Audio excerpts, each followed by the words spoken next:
വിശാൽ എന്ന പാറേപ്പള്ളിയിലെ ധ്യാനത്തിന് പോയിരിക്കായിരുന്നല്ലേ സാറ് പറയാൻ പോകുന്നത്? ഇവന്റെ ഒപ്പം ധ്യാനത്തിൽ പങ്കെടുത്ത 2 പേരിവിടെ സാക്ഷി പറയാനും എത്തിയിട്ടുണ്ട്. അവൾക്ക് എന്താ വേണ്ടെന്ന് ചോദിക്ക. എന്റെ മോന്റെ നല്ല ജീവിതത്തിന് വേണ്ടിട്ടെ ജയപാലിന്റെ കയ്യോ കാലോ കൊടുക്കാം. അത്രയൊന്നും വേണ്ട ജയബാലൻ സാറേ. ഇപ്പോ കൈയും കാലും ഒക്കെ ഞാൻ ചോദിക്കും.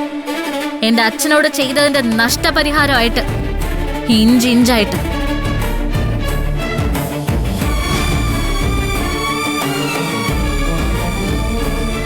നീ ഒരിക്കലെങ്കിലും ഒരു നിമിഷമെങ്കിലും എന്നെ സ്നേഹിച്ചിട്ടുണ്ടോ?